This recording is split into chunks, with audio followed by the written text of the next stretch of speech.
അദ്ദേഹം നോക്കിയപ്പോൾ വാതിൽ ജനലെല്ലാം പൊട്ടിക്കിടക്കുക. നീ എങ്ങനെ ഇവിടെ വന്നു? നീ എതിരെ കൂടെ വന്നു? സാറേ, ഞാൻ മനുഷ്യ ശരീരമല്ല, ഞാൻ ആത്മാവാണ്.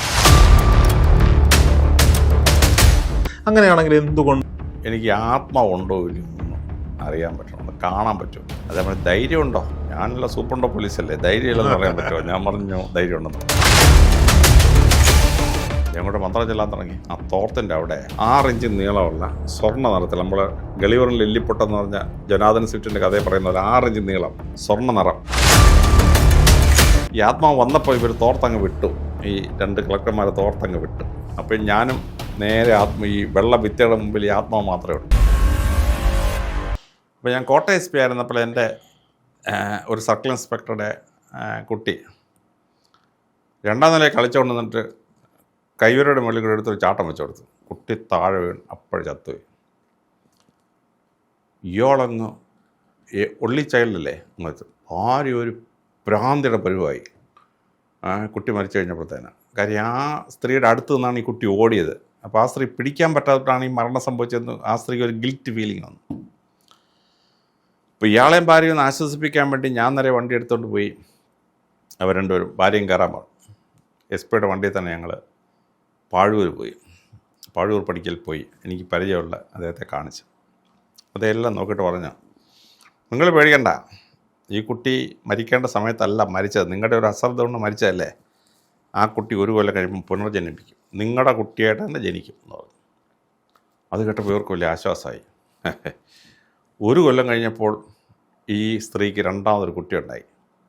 മൂത്ത കുട്ടിയുടെ അതേ ഫേസ് കട്ട്, മൂത്ത കുട്ടിക്ക് കവളിലൊരു മറുകുണ്ടായിരുന്നു, ആ മറുക് അതുപോലെ അവിടെ സെയിം നാളിൽ മൂത്ത കുട്ടി ജനിച്ച പൂരനാൾ ജനിച്ചു, ഈ കുട്ടി പൂരനാൾ ജനിച്ചു, സെയിം ഫേസ് കട്ട്, മുഖം യാതൊരു മാറ്റവുമില്ല, ഈ മറുക് അതുപോലെ അവിടെ ഉണ്ട്, മനസ്സിലാവുന്നുണ്ട്. അതുകൊണ്ട് ഇവരെ മൂത്ത കുട്ടിയുടെ പേര് തന്നെ ഈ ഇളയ കുട്ടി കിട്ടും.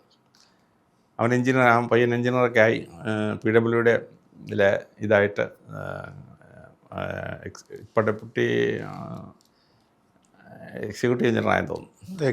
അപ്പോൾ മരിച്ചൊരു കുട്ടി വിതിൻ 1 ഇയർ പുനർജനിക്കുക എന്നുള്ളത് അവിടുന്ന് ഒരു 150 കിലോമീറ്റർ ദൂരെ ഇരിക്കുന്ന പാഴൂർ പടിപ്പുരയിലെ അങ്ങാർക്ക് എങ്ങനെ മനസ്സിലായി? Which is very very strange. അപ്പം ഞാൻ ഈ റെക്കോർഡുകളൊക്കെ തപ്പിപ്പോയപ്പം CBIയുടെ ഒരു കേസിൽ ആത്മാവ് ഒന്ന് കേസ് കഴിച്ചൊരു സംഭവമുണ്ട്. അത് 1956 മസൂലിപട്ടണം എന്ന് പറയുന്ന സ്ഥലത്ത് തമിഴ്നാട്ടിൽ ഒരു പെൺകുട്ടി ഒറ്റയ്ക്ക് കൊല്ലപ്പെട്ടു, ഒരു തുമ്പുമില്ല കേസ്. അപ്പോൾ പുതിയ SI ചാർജ് ചേർത്തു. അപ്പോൾ അയാൾക്ക് താമസിക്കാൻ വീട് കിട്ടിയില്ല. അപ്പോൾ അവിടുത്തെ ഹെഡ് കോൺസ്റ്റബിൾ പറഞ്ഞു, സാറിന് ധൈര്യമുണ്ടോ?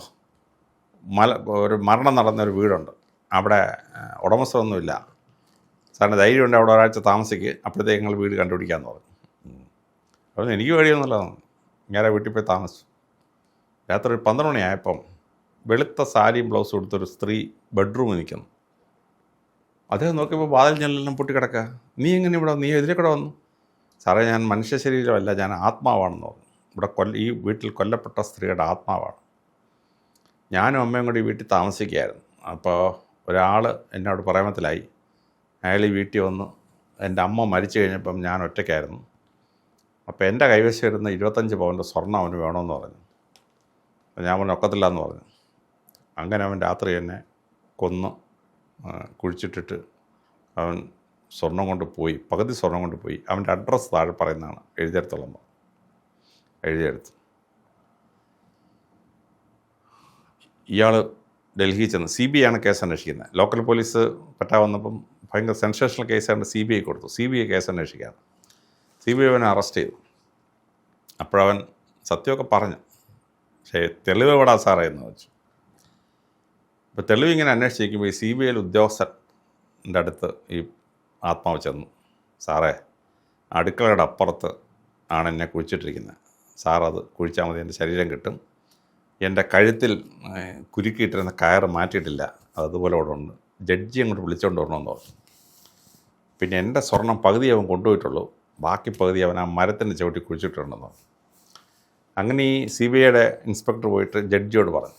ജഡ്ജി വന്നിട്ട് അവരൊരുമിച്ച് ആ സ്ഥലം പരിശോധിച്ചപ്പോൾ ഈ അസ്ഥിപഞ്ജരം കിട്ടി, കയറും കിട്ടി, സ്വർണം അവിടെ നിന്ന് റിക്കവർ ചെയ്തു. 27 റിക്കവർ ചെയ്തു. ഇതെല്ലാം ഒന്ന് കേസ് വാദിച്ചുകൊണ്ടിരിക്കുകയാണ്. അപ്പോൾ പ്രതിഭാഗം വക്കീൽ ചോദിച്ചു, ഇതിന് മൊഴി എവിടെ സാറേ?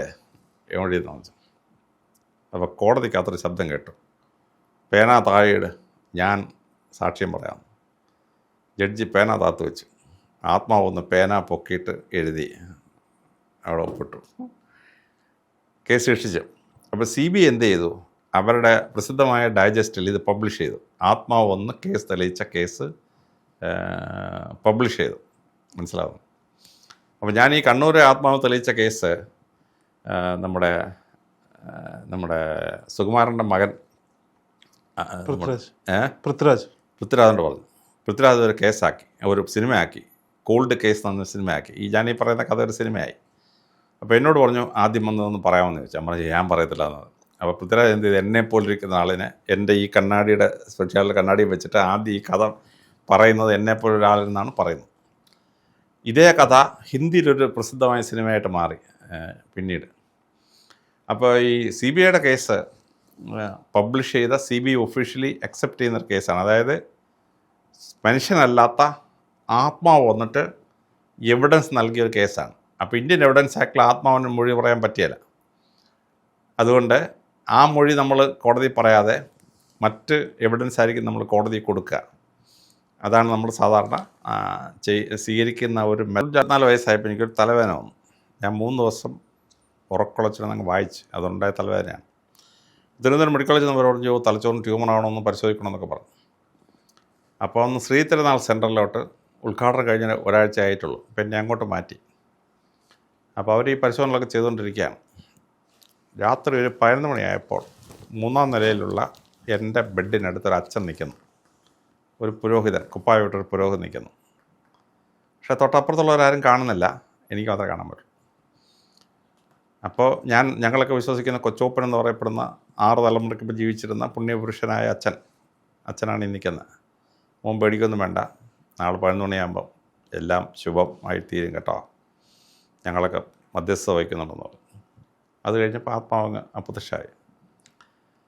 രാവിലെ 11 മണിയായപ്പോൾ അവർ പറഞ്ഞു ഇത് ഇൻട്രാക്രൈനൽ ഹൈപ്പർ ടെൻഷനാണെന്ന് പറഞ്ഞു.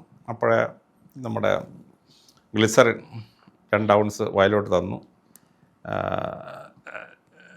സംഭവം അങ്ങ് പോയി, തലവേദന അങ്ങ് പോയി. ഞാൻ ഡിസ്ചാർജ് വാങ്ങിച്ച് പോന്നു.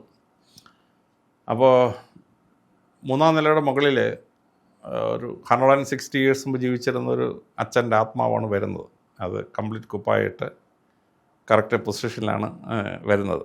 അപ്പോൾ ഇത് ആസ്ട്രൽ ബോഡി ആയതുകൊണ്ട് എനിക്ക് കാണാം, ബട്ട് തൊട്ടപ്പുറത്തിരിക്കുന്ന രോഗി കാണാൻ ഒക്കെയില്ല. അപ്പോൾ so many world so many birth എന്ന് പറയുന്നൊരു പുസ്തകമുണ്ട്. നമ്മുടെ ഷോൾസിൻ്റെ 58 പൂർവ്വജന്മം. ഒരാളെ ജീവിച്ചിരിക്കുന്ന ആളെ 58 പൂർവ്വജന്മം പറയുന്നതാണ്. ഇപ്പോൾ എറണാകുളത്തുള്ള രാധാകൃഷ്ണൻ പണിക്കരാണ് ഇതിൽ വലിയ എക്സ്പെർട്ട്. ഇപ്പം ഈ പൂർവ്വജന്മങ്ങളെ പറ്റിയും പുനർജന്മത്തെ പറ്റിയൊക്കെ വലിയ എക്സ്പെർട്ടാണ് രാധാകൃഷ്ണൻ പണിക്കർ. അദ്ദേഹത്തിൻ്റെ വലിയ 2-3 പുസ്തകമുണ്ട്. ഒരു പുസ്തകത്തിൽ ഞാൻ തന്നെ അവതാരിക എഴുതിയിരിക്കുന്നത്. അപ്പോൾ ഈ ആത്മാവ് വരിക, അസ്ട്രൽ ബോഡി വരിക, സംസാരിക്കുക, ഫീൽ ചെയ്യുക എന്ന് പറയുന്നത് 100 പേരിൽ ഒരു 2 പേർക്ക് അനുഭവം കിട്ടത്തുള്ളൂ. ബാക്കി 98 പേർക്ക് ആ അനുഭവം ഉണ്ടാവില്ല. They will not be able to feel it or see the ആത്മ. മറ്റവർക്ക് പറ്റും. ഈ ഫീൽ ചെയ്യുന്നവർക്ക് അത് തിരഞ്ഞെടുക്കപ്പെടുന്ന ആളുകളായിരിക്കും. അവരെ കൊണ്ട് ഇവർക്ക് എന്തെങ്കിലുമൊക്കെ കാര്യം സാധിക്കാനുണ്ടാവും. കാര്യസാധ്യമൊന്നുമില്ല. അത് ഫീൽ ചെയ്യുന്നവർക്ക് മാത്രമേ ഫീൽ ചെയ്യാൻ പറ്റുള്ളൂ. ഇപ്പം ഞാൻ കോട്ടയം SP ആയിട്ടിരിക്കുകയാണ്. ഇപ്പോൾ സൂര്യകാലടി ഇല്ലത്തിലെ 2 പേര് അവിടെ ക്ലർക്കന്മാരാണ്. അവരെ കൊണ്ട് പോയിട്ടാണ് ആത്മാവ് എന്താണെന്ന് കാണുന്നത്. അതായത് ഞാനവരോട് ചോദിച്ചു, പഴയ രക്തരക്ഷസിനെ പിടിച്ച് കിട്ടിയ കഴിവുള്ള നിൻ്റെ പൂർവികർ വല്ലതും ഇപ്പോൾ ഉണ്ടോയെന്ന്. അവർ പറഞ്ഞു ഞങ്ങളുടെ ഒരു വല്യമ്മാവനുണ്ട്, വല്യമ്മാവൻ അത് കഴിവുണ്ടെന്ന് പറഞ്ഞു. ഇപ്പോഴത്തെ തിരുമേനിയാണോ?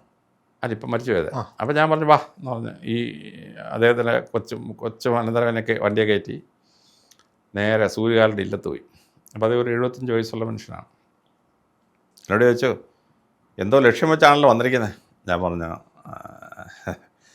എനിക്ക് ഒറ്റ കാര്യമുള്ളൂ, പട്ടതിരി എനിക്ക് ആത്മാവുണ്ടോ ഇല്ലയോ എന്നൊന്ന് അറിയാൻ പറ്റണം, ഒന്ന് കാണാൻ പറ്റുമോ. അതേപോലെ ധൈര്യമുണ്ടോ? ഞാനല്ല സൂപ്രണ്ടോ പോലീസല്ലേ, ധൈര്യമില്ലെന്ന് പറയാൻ പറ്റുമോ? ഞാൻ പറഞ്ഞു ധൈര്യമുണ്ടെന്ന് പറഞ്ഞു.